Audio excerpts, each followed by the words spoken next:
समाचार न्यूज। साथियों नमस्कार, स्वागत है आपका हमारे चैनल जिला टॉप न्यूज में। मैं सुरेश कुमार, आप देख रहे जनपद मऊ उत्तर प्रदेश की खबर।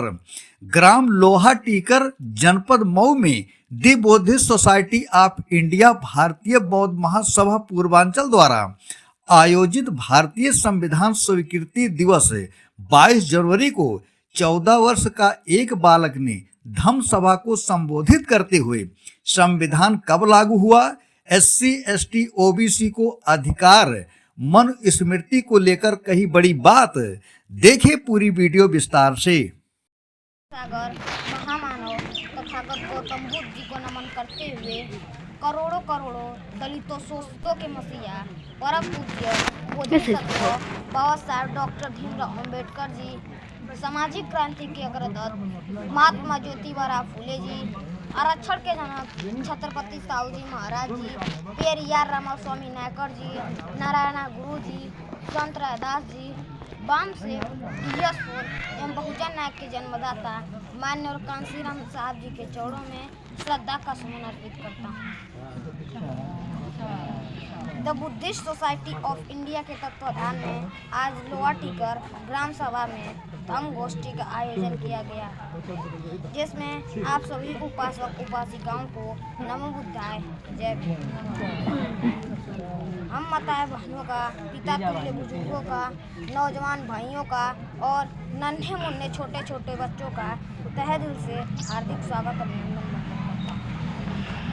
हमारे देश का संविधान दुनिया का सबसे बेहतरीन और शक्तिशाली संविधान है। बाबा साहब डॉक्टर भीमराव अम्बेडकर जी ने 26 नवंबर सन 1949 को संविधान को मुकम्मल करके भारत सरकार को सौंपा और 2 वर्ष 11 माह 18 दिन में 17 दिन में यह बनकर तैयार हुआ और इस देश का संविधान इस देश में लागू हुआ। लेकिन संविधान लागू होने से पहले इस देश में मनुस्मृति लागू था। मनुस्मृति का कानून एक ऐसा था कि शूद्रों को, दलितों को, आदिवासियों को, महिलाओं को, किसी भी वर्गों को समान अधिकार नहीं था और वे समान रूप से जीवन नहीं जी सकते थे। लेकिन धन्य हो बाबा साहब डॉक्टर भीमराव अम्बेडकर जी, जिन्होंने शूद्रों को, दलितों को, आदिवासियों को, महिलाओं को, सभी वर्गों को समान अधिकार दिया और उन्होंने एक सपना देखा था कि जो भी इस देश का दलित, शोषित, वंचित, पीड़ित समाज इस देश का शासक बने, इस देश पर राज करे।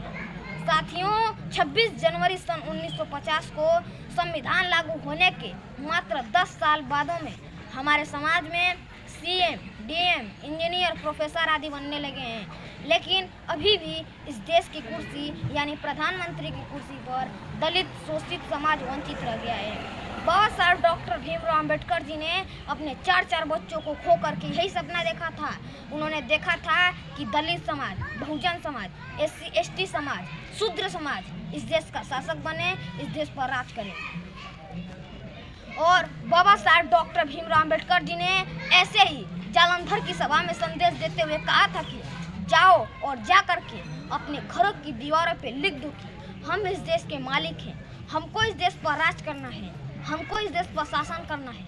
हम लोगों ने बाबा साहब डॉक्टर भीमराव अम्बेडकर जी की बात सुन करके अपने घर पर आए और हमने क्या किया, हमने पक्का मकान बनवाया और अपने घरों की दीवारों पे क्या क्या लिखवा दिया। जय माता दी, जय गुरुदेव, प्रभु नाम का, ओम नमः शिवाय, धन धन सदगुरु, एक तो ही निरंकार, एक तेरा ही सहारा। अरे जिसने सहारा दिया उसको घरों के किनारे कर दिया और जो खुद आप लोगों के सहारे बैठा हुआ है उसको आप लोगों ने घरों की दीवार पे टांग दिया। क्या यही चाहते थे बाबा साहब? हम लोगों से बताइए।